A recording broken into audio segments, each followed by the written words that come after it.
Okay, so most of today is going to be some videos and Jeopardy games. It's going to be more of a casual week. You do have your papers and discussions coming up. We will be watching a video starting about the Civil War and was it about slavery. So before we actually get to the video, what do you think the Civil War was about in your own mind? Was it just about slavery? Was it about more than that? From what you've read so far about the Civil War. A mixture of everything. Okay. By everything, like list a few things that you think might have contributed. Slavery is one of them. Mm-hmm. Maybe taxes, maybe. Okay. That's actually a big one, is taxation and tariffs. The So. fight against who's in charge, Mm-hmm. the government or the people. Okay. How about states' rights? So, do we still deal with the issue of states' rights today? Absolutely. Sorry. Thought I plugged in the HDMI cable. Turns out you have to plug it into both machines. There we go. Okay. So what we're going to do is watch a brief video on was the Civil War about slavery, and he's going to list some of the issues. He's mostly going to talk about why he thinks the war was actually primarily about slavery, why it, above all, is what started the war. Now, I watched this video. It's pretty cool. I agree with him on most of everything he says, but I also disagree with him on some things because while I believe that the war was centrally about slavery, it was the main caveat, I tend to believe that really it was a culmination of various items altogether, including states' rights issues, taxation, given the fact Abraham Lincoln had been elected, but he wasn't even on the ballot for 10 of the states in the South, or 10 of the territories in the South, so that was a big deal. A lot of multiple things kind of contributed to it, so we'll listen to what he says. Can you turn off the light? Thank you, and we'll get this started and we'll talk about it a bit. All right. Was the American Civil War fought because of slavery? More than 150 years later, this remains a controversial question. Why? Because many people don't want to believe that the citizens of the southern states were willing to fight and die to preserve a morally repugnant institution. There has to be another reason, we are told. Well, there isn't.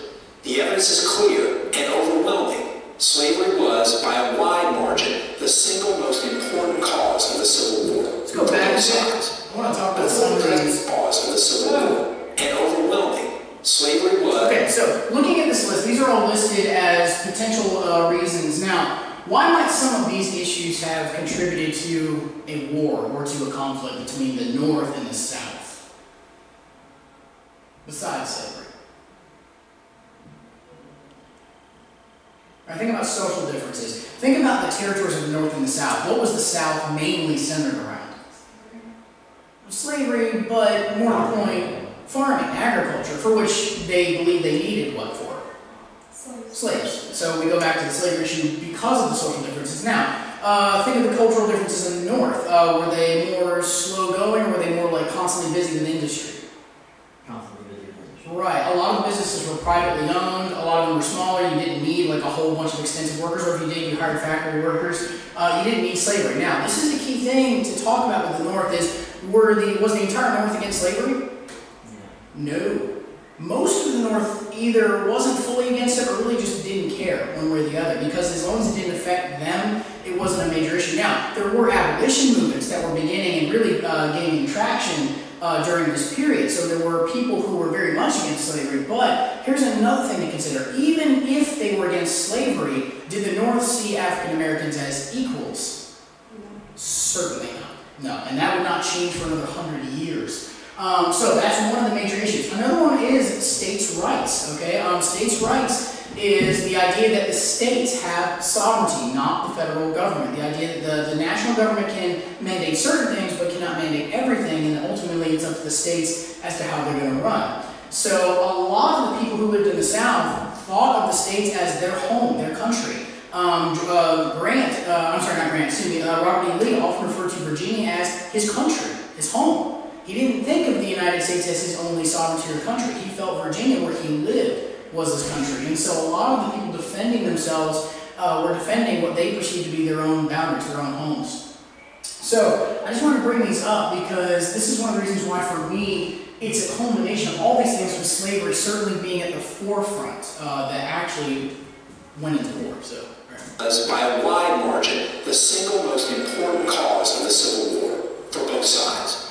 Before the presidential election of 1860, a South Carolina newspaper warned that the issue before the country was the extinction of slavery, and called on all who were not prepared to surrender the institution to act.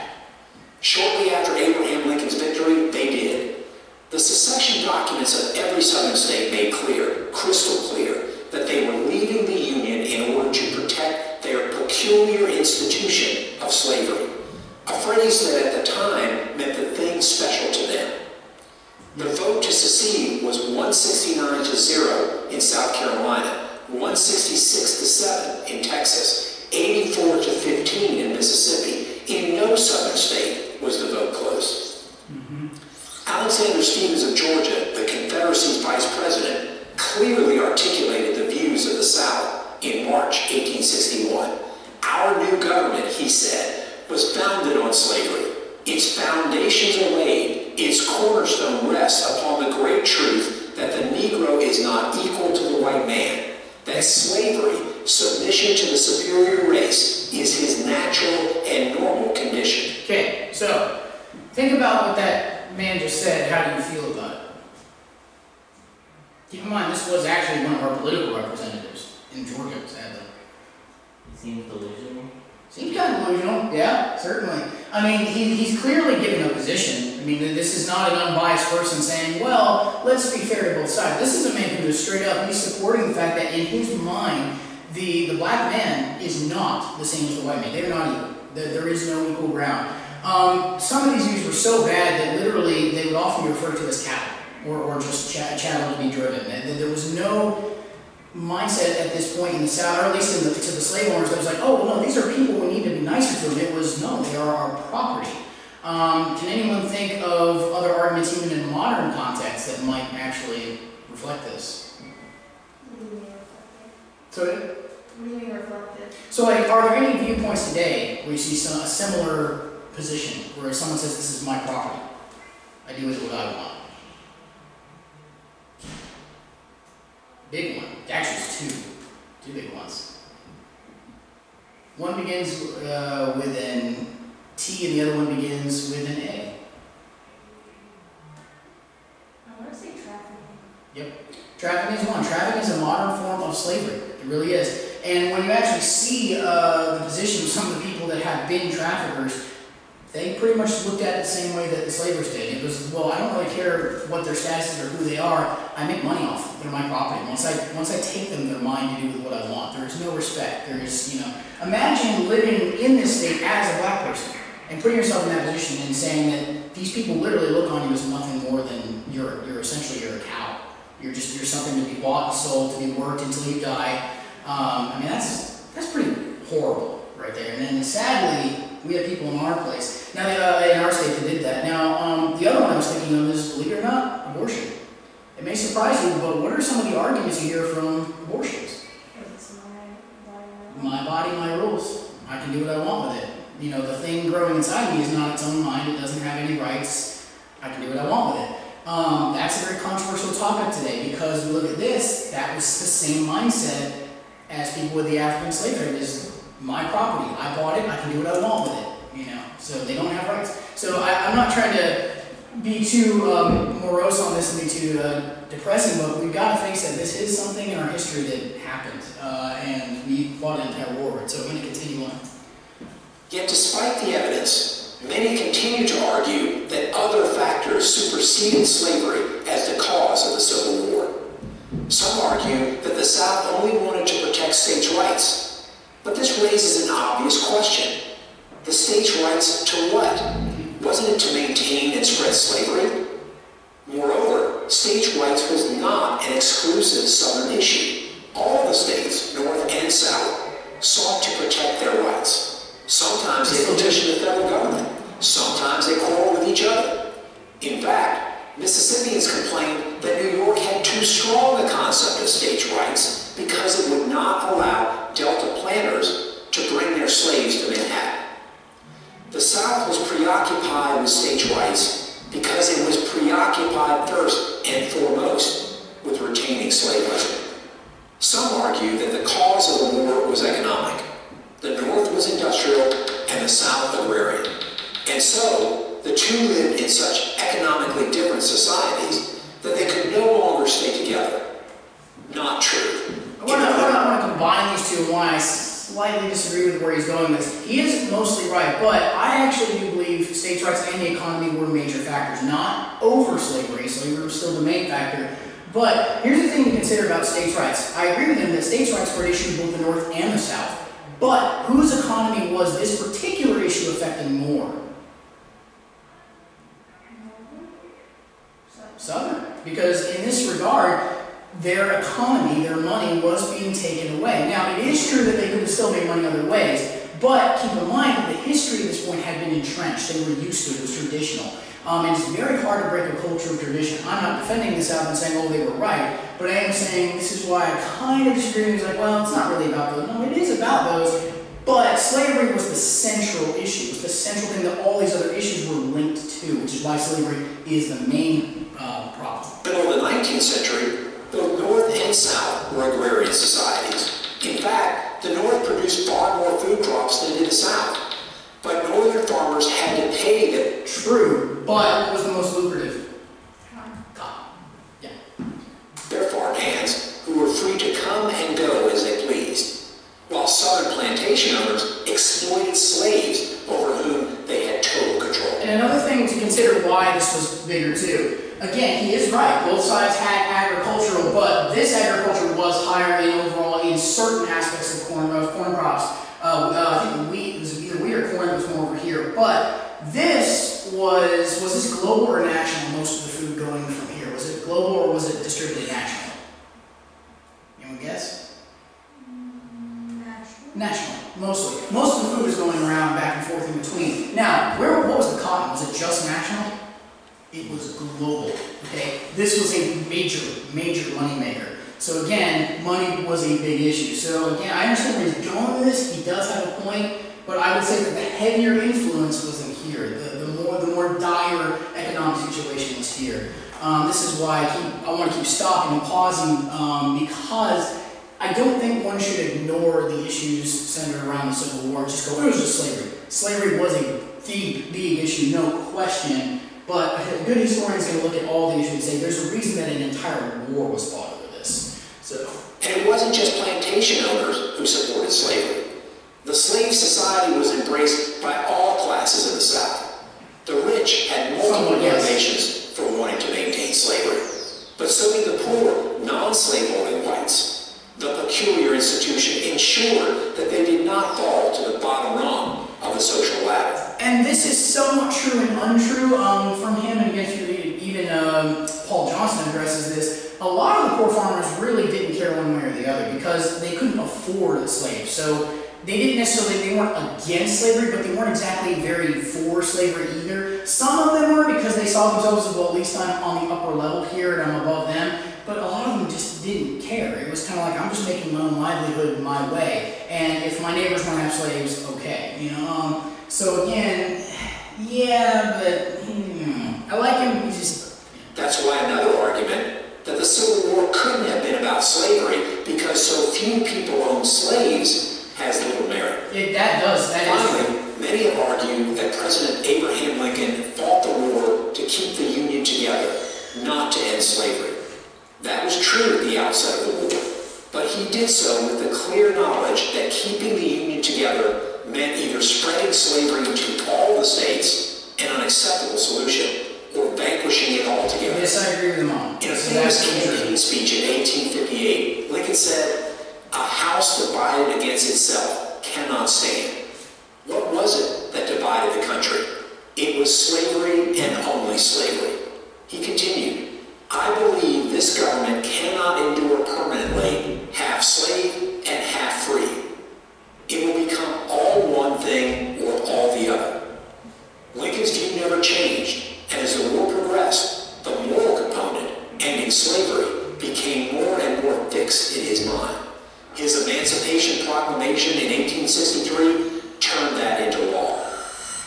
Slavery is degrading. Yeah, but another caveat to this, Emancipation Proclamation. In fact, we're not going to do it today, but I think next week we'll watch a scene from Lincoln. The Emancipation Proclamation was a wartime document, meaning when the war was over and Lincoln election came up, if he did not get reelected or whatever, he was not president after this point, what did this mean for the slaves that came out of this document?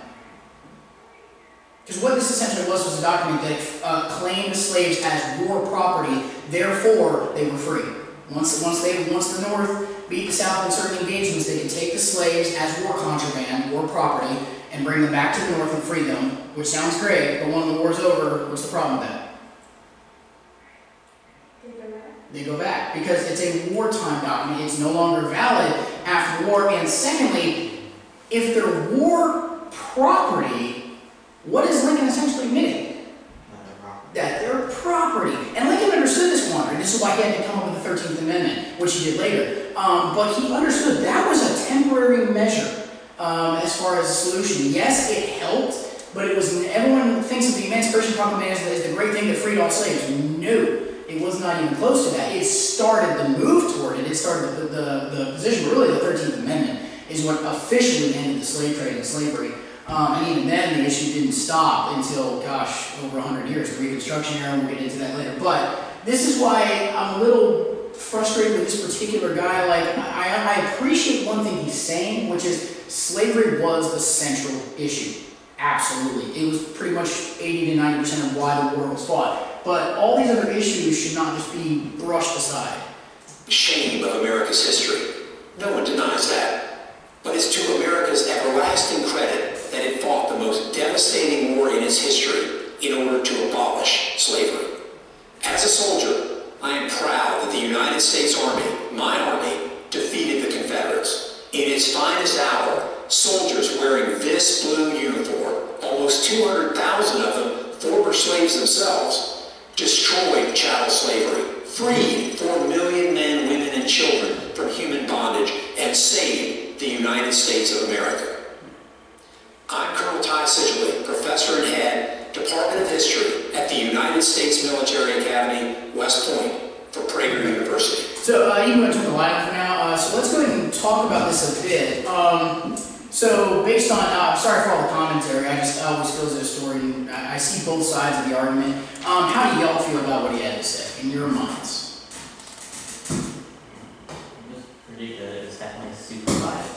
Pretty biased, let's be fair. I mean, I'm not saying the guy's not intelligent, he's super intelligent, he's military, and he's good at history, he probably knows a lot more of the intense details, but yeah, he's still got a position. I mean, he even admits it. It was like, oh, I'm glad my army beat the Confederates. I'm like, well, yeah, but you weren't there, so let's be fair. I'm glad too, but you know, it is what it is. But yeah, I like this movie, or this brief film. I think that it gives you a look into what the main issues behind the war were, but I also don't like the fact that he seems to gloss over issues that, while linked to slavery, aggravated the situation immensely. And when you look at that overall, to me, that's what gave the cause for the war. Like, one of the issues today we have, what's a controversial political issue today? Probably a big one.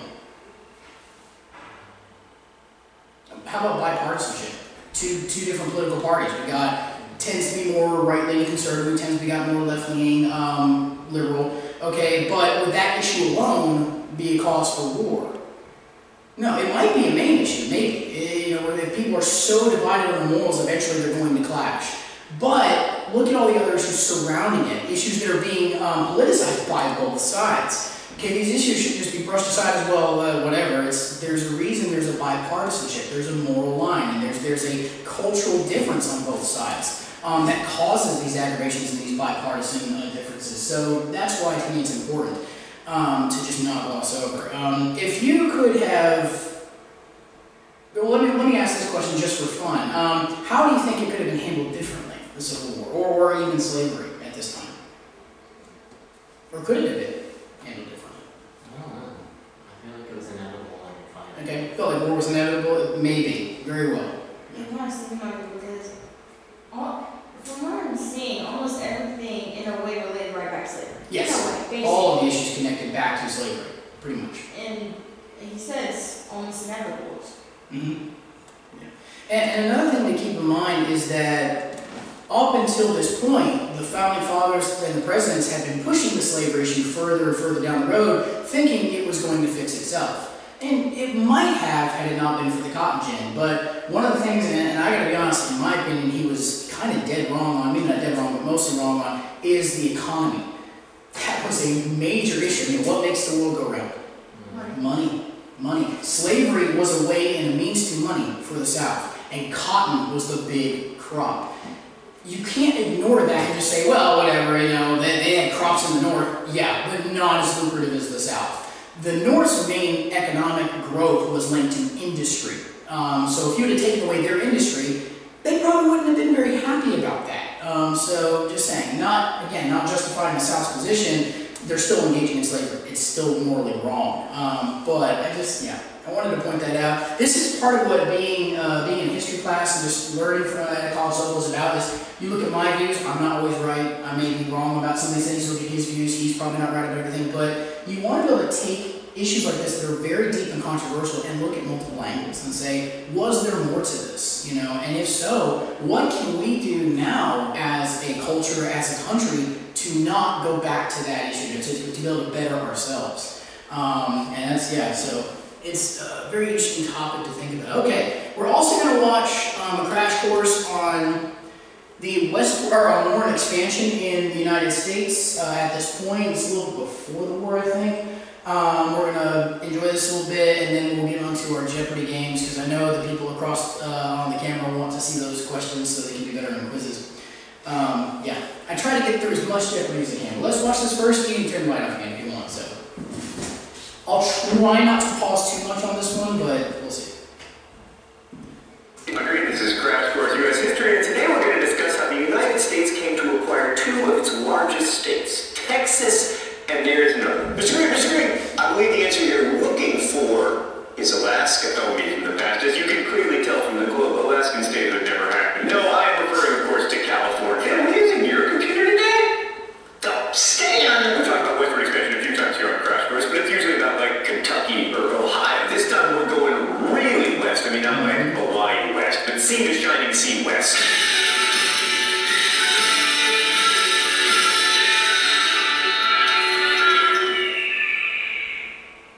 So you might remember that journalist John O. Sullivan coined the phrase manifest destiny to describe America's God-given right to take over all the land between the Atlantic and Pacific Oceans, regardless of who happened to be living there. Sorry, Native Americans, Mexicans, French fur trappers, beavers, bison, prairie dogs, passenger pigeons. I'm not going to go so far as to give God credit for America's internal imperialism, but I will say that our expansion had a lot to do with economics, especially when you consider Jefferson's ideas about the empire of liberty. And I just say liberty, that means technically I also have to talk about slavery, but we're going to kick the slavery can down the road until later in the show, just like American politicians did in the 19th century. By 1860, nearly 300,000 people had made the trip that has since been immortalized by the classic educational video game Oregon Trail, which, by the way, is inaccurate in the sense that a family of 6, even a very hungry one, cannot eat a buffalo, but is extremely accurate in that a lot of people died of dysentery and cholera. Frickin' disease. So Oregon at the time was jointly controlled by the U.S. and Britain. Northern Mexico at the time included what are now Texas, Arizona, Utah, Nevada, New Mexico, and California. But New Mexico and California were the only two with, like, big settlements. About 30,000 Mexicans lived in New Mexico and about 3,500 in California. And in both places, they were outnumbered by Native Americans. Okay, let's go to the football. When Mexico became independent, there were only about 2,000 Tejanos there. So to encourage economic development, Mexico's government granted a huge tract of land to Moses Austin. Austin's son Stephen made a tiny profit selling off smaller parcels of that land until there were 7,000 Americans there. This made Mexico nervous, so backpedaling furiously, Mexico annulled the land contracts and banned further immigration into Texas. Even though slavery was already abolished in Mexico, up to now they had allowed Americans to bring slaves. Austin, joined by some Tejano elites, demanded greater autonomy and the right to use slave labor. Thinking the better of it, Mexican General Antonio Lopez de Santa Anna decided to assert control over the rest of territory with an army, turning the elite's demands for autonomy into a full-scale revolt for independence. On March 13, 1836, Santa Anna defeated the American defenders of the Alamo, killing 187 or 188, sources differ. Yeah, I was going to say, so I was going to talk about this a little bit. This is actually one of our most legendary, famous battles in U.S. history, is the Battle of the Alamo. I'm sure at some point in your lives you've heard the expression, remember the Alamo. Most people have sadly forgotten it.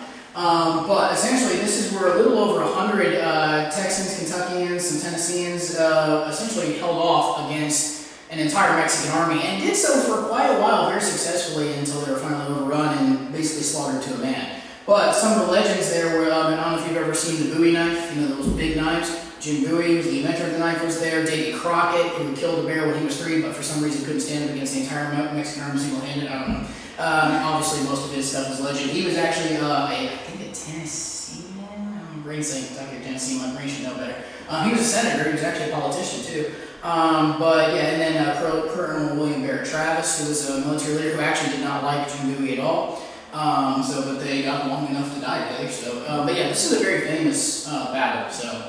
This is all part of this movement. The Texas rebels would remember the Alamo and come back to defeat Santa Anna at the Battle of San Jacinto, and Mexico was forced to recognize Texas's independence. So Texas became the Lone Star Republic and quickly decided that it would be much better to be a less lonely star and join the United States. So in 1837, Texas's Congress called for union, but all they heard back was, not so fast, Texas. Why? Because Texas wanted to be a slave state, and adding another slave state would disrupt the balance in the Senate. So Jackson and Van Buren did what... So we have another state that's got to counter this. Look at this list, and if you notice, you've got the slave states, you've got the free states. What's going on here?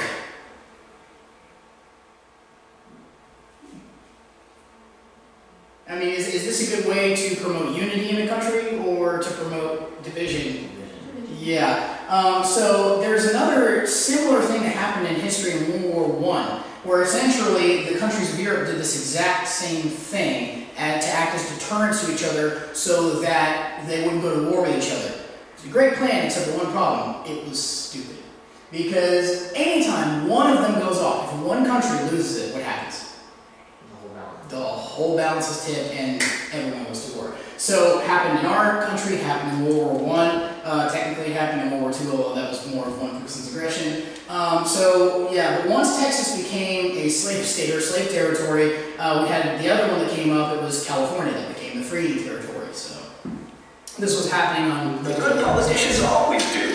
They ignored Texas. And after Martin Van Buren wrote a letter denouncing any plan to annex Texas on the grounds that it would probably provoke a war, Democratic Convention Southerners threw their support behind slave-holding Andrew Jackson pal, James K. Polk. Polk just managed to get a presidential victory over perennial almost President Henry Clay, and seeing the writing on the wall, Congress annexed Texas in March of 1845, days before Polk took office. Congress then forged an agreement with Britain to divide Oregon at the 49th parallel, which restored the slave state-free state balance in the Senate. Thanks, thoughtful. Hey, Stan, can I get the foreshadowing filter? I wonder if we're going to be able to keep that slave state-free state balance forever. The land-hungry James K. Polk had another goal as president, to acquire California from Mexico. He tried to purchase it from Mexico, but they were like, no, which is Spanish for no. So Polk decided to do things the hard way. He sent troops under future President Zachary Taylor into this disputed border region. As expected, by which I mean intended, fighting broke out between American and Mexican forces. Polk, in calling for a declaration of war, claimed that the Mexicans had, quote, shed blood upon American soil, although the soil in question was arguably not American, unless you think of America as being, all of this. A majority of Americans supported this war, although to be fair, a majority of Americans will support almost any war. It sounds hard, but it's true. At least at first. It was the first war fought by American troops primarily on foreign soil, as most of the fighting was done in Mexico.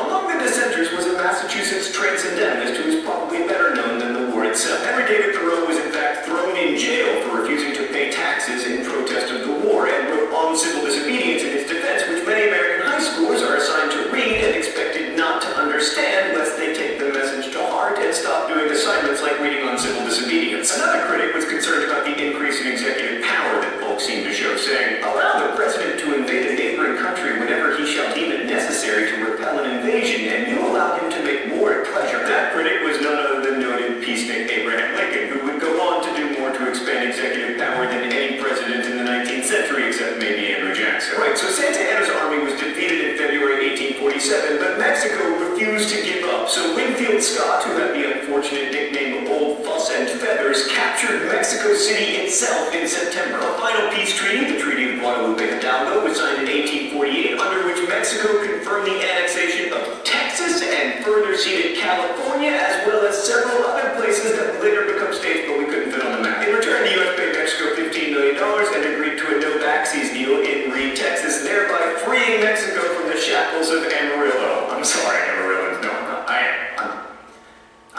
I'm not.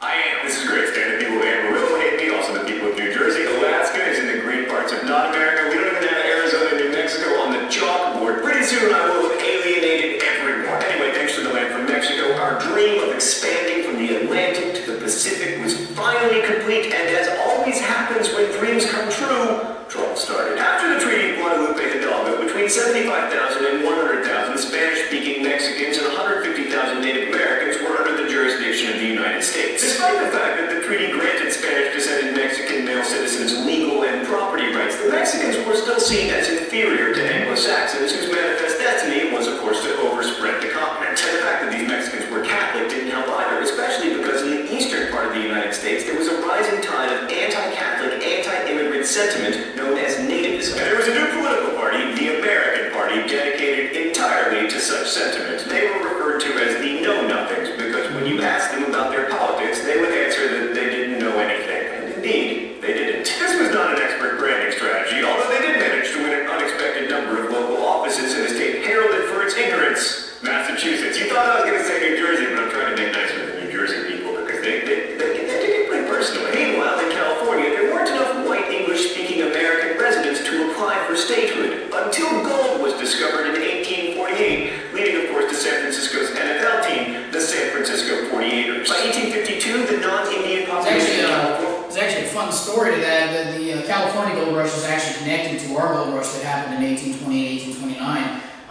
One of the women, a lot of people moved out from Georgia to California at this time because of just westward expansion, and one of them's name was Jenny Wimmer, and she had actually been part of the gold rush in Dahlonega. And so when the story goes, when Sutter's, or when they discovered gold at Sutter's Mill, they actually brought the nugget to her and asked her, "Is this real gold?" Because she would have known. So she dropped it in a bucket of lye, which is like a corrosive thing, and gold doesn't corrode; it doesn't react to it. So she said, "Well, we'll put this in for a while. We'll take it out. If it doesn't do anything, it's gold." So in a way, Jenny Wimmer kind of helped start the 49 gold rush. So yeah, it's pretty cool. But now that we know what we know about gold here in the South, what happened when we discovered gold in the South? Think what happened? I mean, who came in? Yeah, everybody came in. Okay, we became a major state for the rush up in the north mountain area. Now, what do you think happened when they discovered gold in California? They all went to California instead. So yeah, there was a major westward push to California because people thought, I'm going to get rich quick, I'm going to find gold. Most people did not. There was actually less gold there than in Georgia, which was ironic because everyone thought there'd be way more gold there. And there were a group of people who got super rich off of this and even established companies that are still around today, such as Levi's. But can anyone guess who got rich? People who are already rich. Nope. What do you need if you're going to go gold panning and stuff? Supplies, clothes, supplies, all that. So these people actually came over and said, okay, in order to mine, you're going to need my tools. So you're going to buy my stuff so you can go get the gold you're going to find. So the people who actually got rich were clothing companies, supply companies, which is why such companies such as Levi jeans are still around today, because the person who invented jeans essentially was Levi, or a guy named Levi, and the last thing Levi knew was saying, okay, yeah, we need a nice working pant that people can work in all day. It's not going to get too rough. So jeans became a thing because of the California gold rush, and so now they're like billionaire companies. Had risen from 15,000 to 200,000, and it was 360,000 on the eve of the Civil War. Now, not all of those migrants, mainly young men seeking their fortunes, were white. Nearly 25,000 Chinese people migrated to California, most as contract workers working for mining and railroad companies. And there were women, too, who ran restaurants and worked as cooks and laundresses and prostitutes, but the ratio of men to women in California in 1860 was 3 to 1. Now, the good news, though, is that women and the Chinese were treated equally, right? No. Absolutely. Not at all. They were treated terribly, and the Chinese were actually treated arguably almost as bad as the slaves were, because, again, they were seen as inferior. So a lot of Chinese worked on the railroads, and they were actually, a derogatory term, referred to them as coolies. That became a term. And yeah, it seemed everywhere we went in westward expansion or the United States, if you were white, you were probably better off than the people who weren't white. Or if you were a woman, you were probably not as well off as a man. I mean, we often talk about the white guilt and all that stuff, but we do have to be fair. I mean, there was definitely a bit of white supremacy going on during all this expansion. This had to do slightly with the idea of the manifest destiny, the idea that God wanted people to do it. I don't really blame that as the only reason. I think it was just when one civilization is doing well, they tend to stick to their own, and that happens throughout multiple empires. British Empire did the same thing.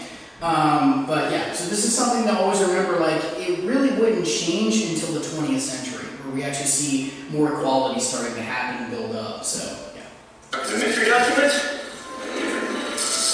The rules here are simple. I read the mystery document and I'm either shocked by electricity or by the fact that I got it right. We would beg to remind you that when your nation was a wilderness and the nation from which you sprung barbarous, we exercised most of the arts and virtues of civilized life, that we are possessed of a language and a literature, and that men skilled in science and the arts are numerous among us, that the productions of our manufactories, our sale and workshops form no small share of commerce of the world, and that for centuries colleges, schools, charitable institutions, asylums, and hospitals have been as common as in your own land. And we beg to remark that so far as the history of our race in California goes, it stamps with the test of truth that we are not the degraded race you would make us. So it's somebody who said we had a great civilization when you were a wilderness, plus they called us barbarous, so it's either ancient Rome or China. I'm gonna lean toward China. That I get to be halfway there. Now I have to think of the name of the person, and I don't know any famous people from mid-19th century China who lived in the U.S. People say I can't say. Norman Ossing? Who the hell's Norman Ossing? So these days, California's known for its groovy, laid-back, oh, your back hurts, here's some hot attitude. But that was not the case in the 19th century. The California Constitution of 1850 limited civil participation to whites. No Asians, no black people or Native Americans could vote or testify in court. Indians were kicked off their land if it had any keep in mind, this is a testament we were talking about earlier, California was a free state. So in free states, everyone was treated equally, right? No. Even in free states, not so much. And thousands of their orphan children were sold as slaves. And all of this led to the Indian population of California dropping from 150,000 to about 30,000 between 1848 and 1860. So it wasn't at all clear whether California was the kind of place to be admitted to the U.S. as a free state or as a slave state. The Missouri Compromise was of no help here because half of California is below the 3630 line and half is above it. So a new Free Soil Party formed in 1848 calling for the limiting of slavery's expansion in the West so that it could be open for white people to live and work. I just want to be clear that most of the people who were for limiting slavery were not, like, unracist. So they nominated the admirably whiskered Martin Van Buren for the presidency, and Van Buren and Democratic nominee Lewis Cass then split the northern vote, allowing the aforementioned Zachary Taylor to win. So in 1850, when California finally did ask to be admitted into the Union, it was as a free state. Southerners freaked out because they saw it as the beginning of the end of slavery. But then, to the rescue came Henry Clay for his last hurrah. He said, "We can kick this problem down the road once more," and brokered a four-part plan that became known rather anticlimactically as the Compromise of 1850. Historians, can you name nothing? The 4 points were: 1, California would be admitted as a free state; 2, the slave trade, but not slavery, would be outlawed in Washington, D.C. 3, a new super harsh fugitive slave law would be enacted. Speaking of what he just said there is very important. The slave trade started becoming outlawed, but not slavery itself. That's kind of like our wonderful Georgia law that I think finally got repealed. It's like, you can't buy fireworks here, but you can shoot them off. So we're going to go to South Carolina, buy fireworks, and come back and shoot them off in Georgia, because obviously not being able to buy fireworks is going to stop us, which is why all the state lines around us had what? Fireworks stores right across the border. So what do you think that happened when they outlawed the slave trade in certain states but not slavery? What do you think was right on the border of these states? Slave trade areas where they could buy the slaves and bring them back over. Yeah, our laws are really wonky sometimes. And they're probably designed that way with a reason. It's like, oh, technically we're compromising, we're not getting rid of slavery, but we're also not encouraging it either. But they were. So. 4, popular sovereignty. The idea was that in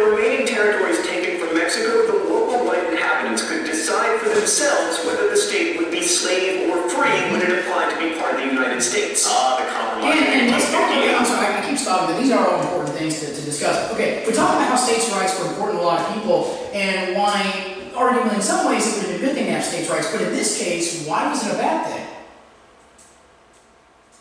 What do you... Sorry, say that again. Sorry, we were talking earlier about how states' rights would have been arguably a good thing and understandable because people saw these states as essentially their own nation, their own country. But in this case, why are states' rights actually a bad thing? Why would it have been better to have a national ordinance? Maybe because they didn't treat people equal.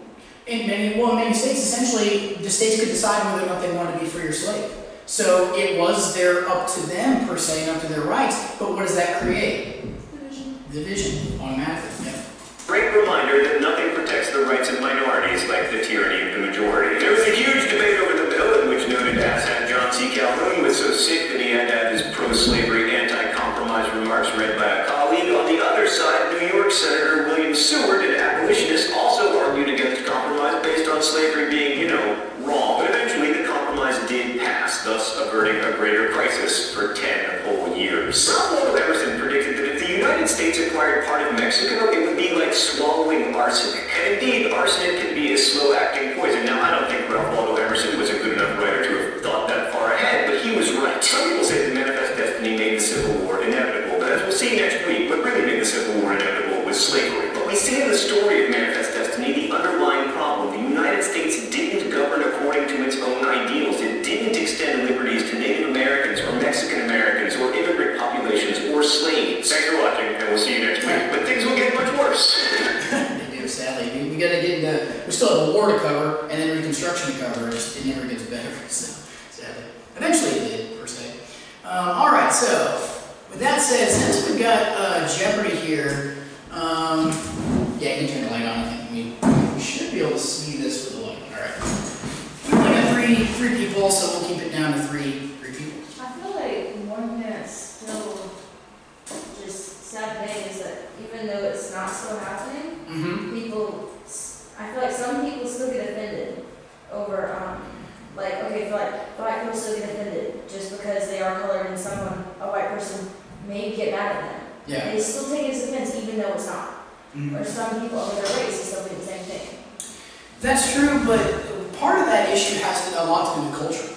The way that we're brought up in our cultures to remember history, obviously most families, even in the South, we're not really brought up to feel extremely guilty about something that happened 200 years ago. Now, we're reminded of it, we're told, yeah, we did that, but we're not told that we need to feel guilty, whereas people who, in other communities, including black communities, it's still very much fresh for them. They suffered more than we did over that issue, and so it's still very much a major part of their culture and history. And so you see these major differences that continue even today, even though arguably most of those issues have been solved in terms of their rights and in terms of their ability, but you can't ever really erase that aspect that we did that to them, and then that's hard to, the longer you go, the more it tends to start to ebb and flow, but I mean, technically speaking, if you think about even recent issues in the 1960s, that was less than 100 years ago, and we're still talking about civil rights issues today.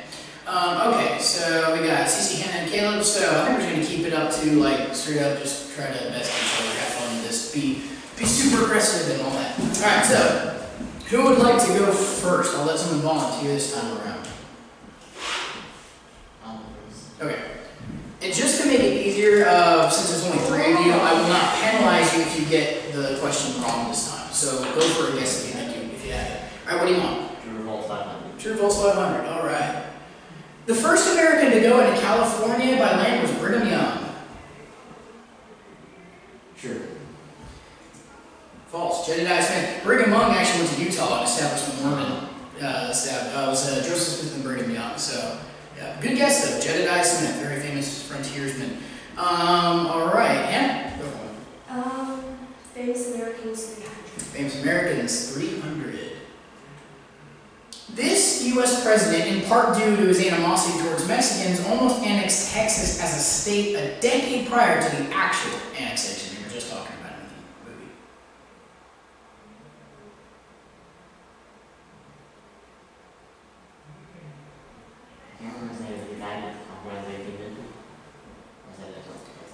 I want to say yes, but I might be mixing my presidents up. That does happen. I do that all the time.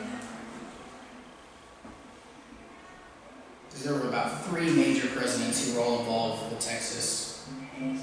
Oh, I'm sorry.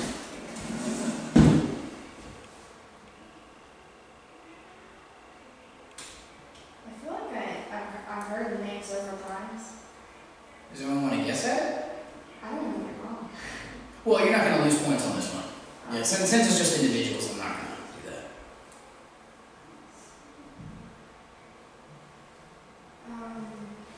that. Is he Spanish? I don't think we ever had a Spanish president. Well, in that case, I don't know. Alright, you want to skip this one? Yeah. Okay, no one wants to guess, Steven? So it was Andrew Jackson, believe it or not. He mentioned him, but he didn't really talk about him in the movie very much. So Jackson, Taylor, and Van Buren were all heavily involved. Because remember, Van Buren was right after Jackson, and he dealt with the what? He did this Native American. Trail of Tears, yeah. And then after that, you had Zachary Taylor, who came up as president. He also dealt with it. So yeah, that was a very interesting time. We had a lot of Democratic presidents. Okay, although he made a really interesting point. Well, I don't know, just in case it's on this quiz. I'll talk about it later if it's not on the quiz, because I don't want to give away an answer. All right, so Cece? True or false for him? Okay. James K. Polk wanted war with Mexico primarily to secure Texas. I'll give it to you. True. But it wasn't. California. I actually got that wrong too because my brain was saying California, but I was thinking Texas, so I messed that up. I'd almost give it to you. It was actually California, not Texas. So I messed that up too because my brain was like, I knew it was to secure a state, and my brain was like, yeah, it was Texas. I was like, no, it's California. So I knew that. I actually did. That was embarrassing.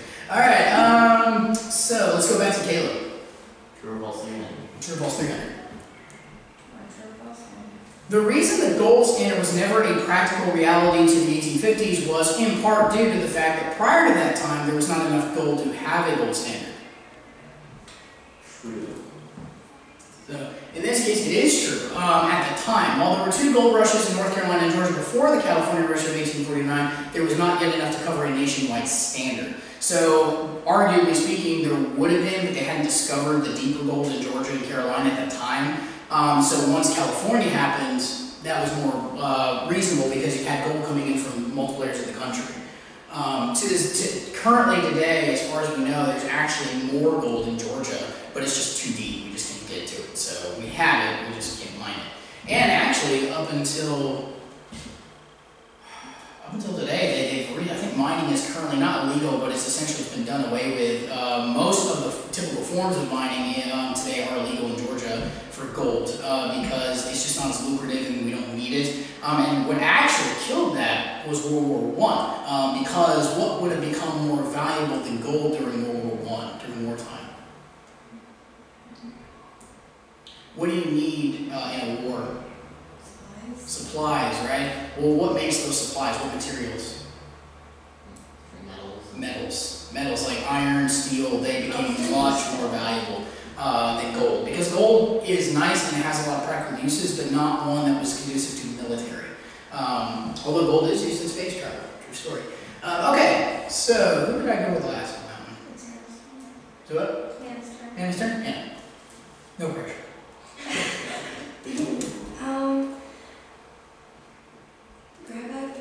Grab bag 300.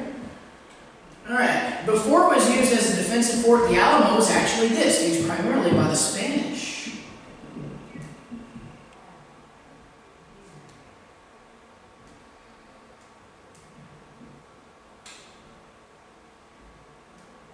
And actually the building is still there, parts of the building are still there to this day.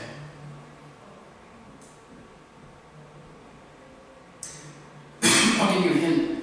What did the Spanish often try to do with Native Americans? Was it a jail? No.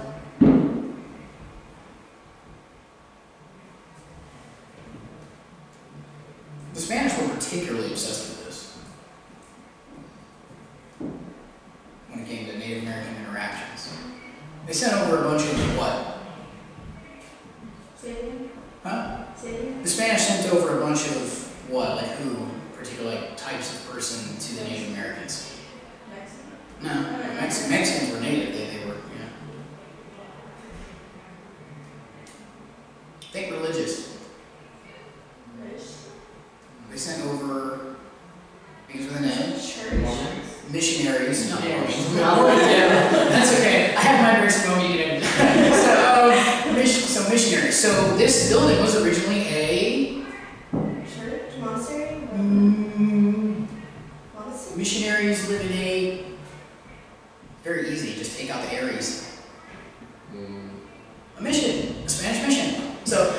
originally was the name of essentially like a church monastery, but it was a place where missionaries went out from. It was like a home base kind of thing, and they bring people to. So originally it was a Spanish mission. So, yep. Alrighty, Cece, here we go. True or false 200? Alright, true or false 200. Other than Thomas Jefferson, James K. Polk added more territory to the United States than any other president. I think you got it first. Oh, did you? Oh, I'm sorry. I missed it right on the corner. False. Okay. It's actually true. James K. Polk. James K. Polk is not remembered very much. He's one of those presidents that kind of just, another one's Franklin Pierce, but he actually added most of the territory to the United States that we have today. So, true story. Okay, Caleb. Lecture 200. Alright, lecture 200. He wrote the Kansas Nebraska Act.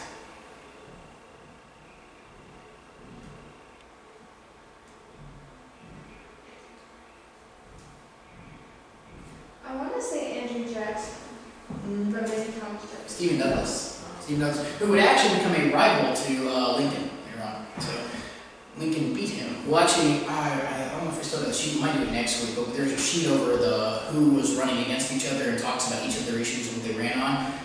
And fun story about Lincoln is he wasn't a strict abolitionist at first. He was very much at a kind of neutral ground where his whole attitude was, yes, I will protect free states and their rights, but I'm not going to get rid of slavery in the southern states. And originally he ran on that.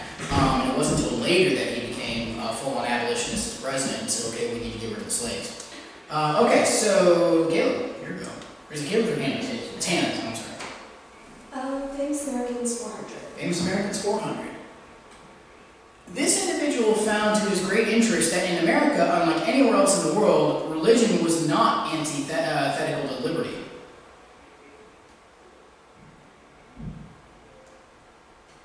Is he well known? I don't want to give away anything.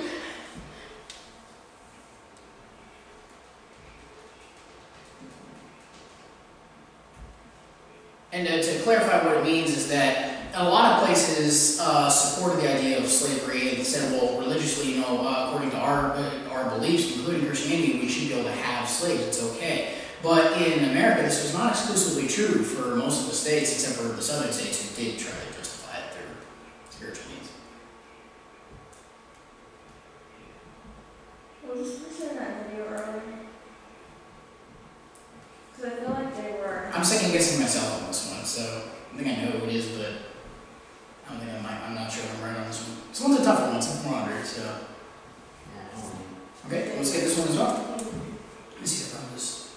Nope, I would have been wrong anyway. So, Alexis de Tocqueville is Frenchman. So, you might look him up, he's got some cool writings. So, I totally could guess that. yeah. I was trying to think of a foreigner who had come over, there were several who came over, and I did not have mine. Alright, so, Cece, here we go. It is written 300. Sorry?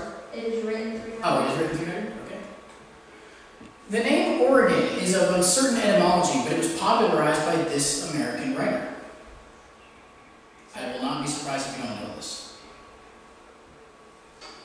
Unless you're super hardcore to Oregon Trail. Did anyone ever play Oregon Trail? The game? Yeah.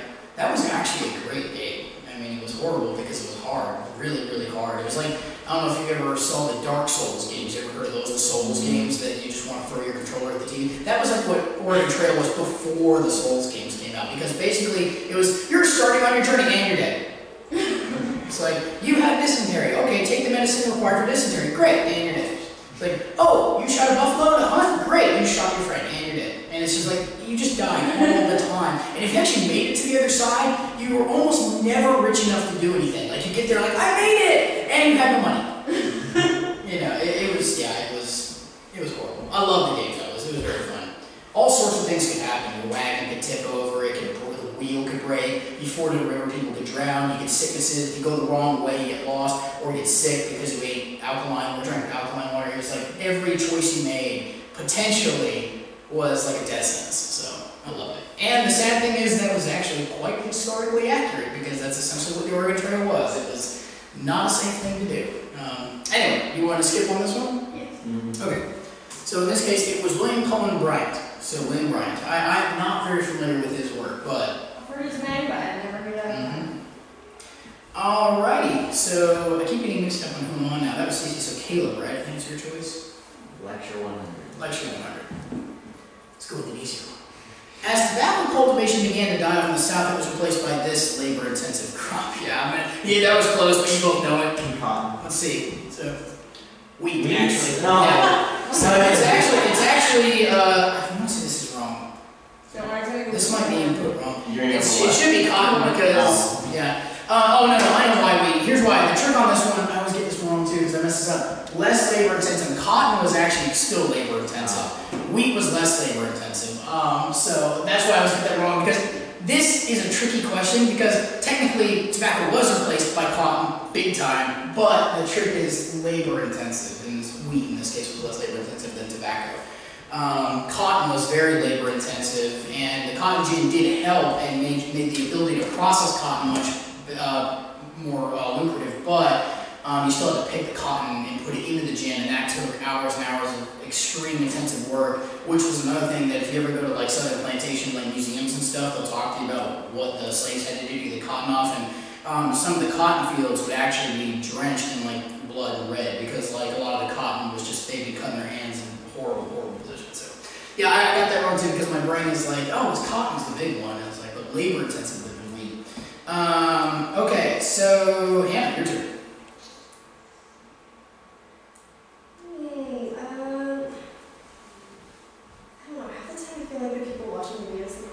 Stupid. Yeah, I'm not having a great day either. I'm usually on top of this, but my brain is just like it's not there. Grab bag 200. Okay. Oops. Here we go. This is the factory town that English novelist Anthony Trollope called the realization of a commercial utopia.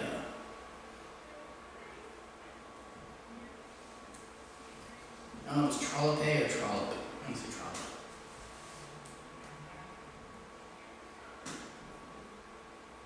If you haven't noticed, these questions are overall harder because this period of our history is a lot less explored and known. Like direct historians know more about it, but even me, like I'm not as familiar with this exact period. So right before Civil War and right after westward expansion. So it's in this period in between where a lot of stuff is happening, but it's all boring. I really wish we had this on where we could access it at home. Yeah, well this is why you can watch the YouTube videos, and I know it's not everything. The reason why I don't like to put these up for everyone to access is I feel like I'm basically giving them answers, like easy answers. They can, to me, this is study. So if they're willing to watch the video and look over it and keep notes, that's studying, but otherwise it's like just giving you an answer sheet. So.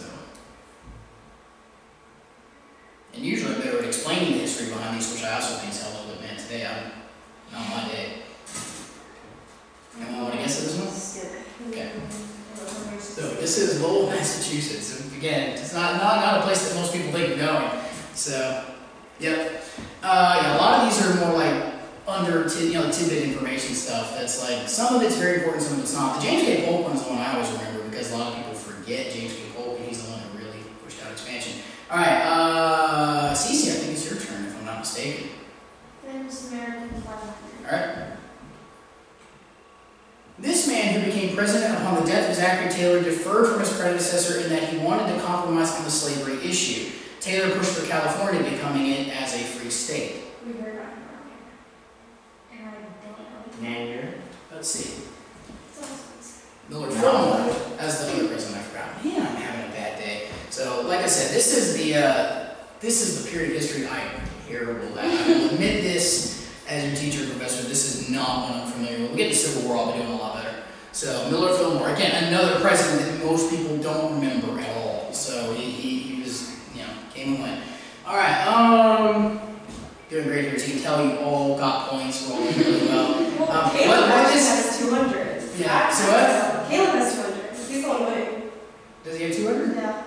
I guess I'm sure Carl's got it right. Oh, that's right. I didn't give the points for that, did I? I mean, I don't deserve them, but I guess. As you can tell, I'm on top of things today. This is the deal. Your professor is on top of things today, so. Alrighty. So Caleb, I think it's your go on this one. True or false one? True or false I one? knew you were going to go for that. That was my next one. The rise of the American universities in the West was due in a large measure to government land policy. False. Okay. It's actually true. Government land policy, yeah. More land means more buildings, more people who need education, so that was kind of just an easy train. Alright, Hannah. It is written 400. It is written 400. He was the first American writer to have a lasting and profound impact on European literature. This one actually might surprise you. If I remember, it's also the author of the first detective story. Was I that believe it's the Edgar same person. Allan Poe? What? Was he the first detective? You kind of raise your hand, I was but gonna yes, say. I'll give it to her. So, if I'm not mistaken, yep, Edgar Allan Poe. Yeah, I was going to say that. This is one of the ones I know pretty well. So, Edgar Allan Poe actually wrote the Purloined Letter and created Inspector Dupont, who was actually the first major detective in a novel, and would go on to influence a certain author named Sir Arthur Conan Doyle, who created which character? He created Sherlock Holmes. Sherlock Holmes. Yep. So a lot of people think Sherlock Holmes was the first detective. Nope. Edgar Allan Poe, the creator of essentially modern horror literature, was actually the first detective writer too. I was going to say Thoreau, but didn't say Thoreau would have been a good guess, but it was Poe loved mystery. Poe loved mystery and suspense. If you ever, if any of you are into horror of any kind, like horror books or movies or whatever, you have Poe to thank for that. That entire genre was started because of Poe's idea of the mystery and dark, so. It had a good reason to be dark. Yeah, and he had a pretty messed up life too, sadly. Sad life, actually. There's a movie about him, but it's very inaccurate, but it didn't kind of. But yeah, so he, mysteries, detective novels, crime scene investigation stuff, shoot, even modern serial killer podcasts, if you listen to that. All that is linked back to Poe's influence, actually. So, alright, so Cece, your go. We're going to go with it is written 500. Okay. I know I'm going to get it wrong, but. Part of the reason I had this one is there were a lot of authors that came out during this period. He was the author of The Oregon Trail, which was published in 1849. Or something like it. If you can remember the name. Okay. I'll be surprised if you don't get this one right. It's a 500 one. It's a little bit tougher.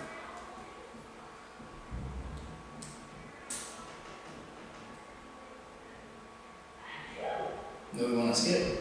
Yeah, these are all tough ones. So it's Francis Parkman, so not the same guy. Yep, Francis Parkman. So. Even if I'm horrible with names, I wouldn't got it. All right, Caleb. Lecture 300. Lecture 300. By the 1850s, a reasonable person could still think that slavery was still decreasing in the United States. Wait, is this true or false? True or false? Yeah. Well, lecture, you basically true or false on this one is. Okay, false. Okay. Wait, true. I take it back. You sure? Let's go with false. It is false. Yay! Because keep in mind, this is the 1850s, so before the cotton gin invention, yes, you could have thought slavery is decreasing, but once the cotton gin invention came, I think it was the 1830s, my brain's saying 1830s, might have been a little bit earlier, slavery went right back up, big time. This is stick with your first thought. That's it. Yeah, you should stick with your first thought. Your brain's probably trying to tell you something. Alright, Caleb. Oh, I should give you points for that, actually. So, that was a 300? I think. Yeah. Yep. Okay. Caleb? I just picked that one. Oh, you picked that one. Oh, that's me, my brain. Anna? Grab bag 400. Grab bag 400. Alright, we'll do about 2-3 more of these, we'll call it. In 1849, gold diggers went from this country that had the gold rush of its own in the 1830s straight to California. Who is that child? Remember, country, not state. Okay, I'm gonna go with China. That's the other country. Not quite. Australia. Really? Australia also had a major gold rush. Big time. They went China was all the Chinese workers. Yeah, Yeah, they went for other reasons, not so much for gold. And Australia actually had a full-on gold rush, and so did South Africa, for that matter, which actually led to the Boer War. All right, got 2 more. So, Cece, I think it's your pick, if I'm not mistaken. Lecture 400. Lecture 400. He earned the nickname the Great Compromiser for his the crisis of 1820.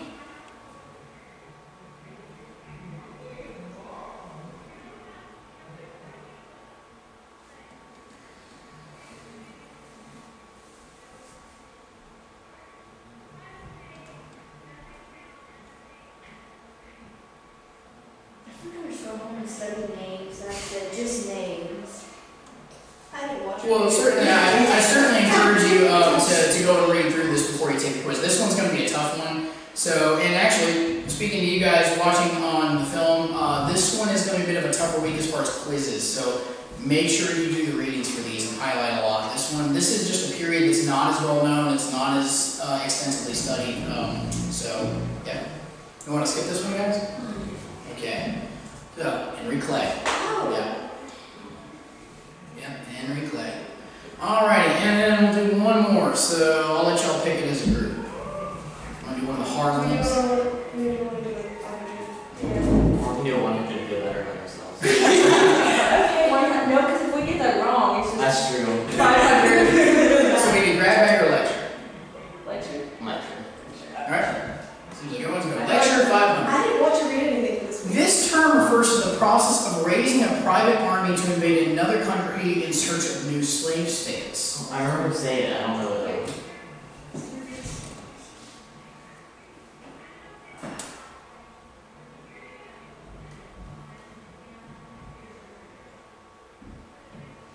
I keep seeing your hand go up like you want to, like you're kind of.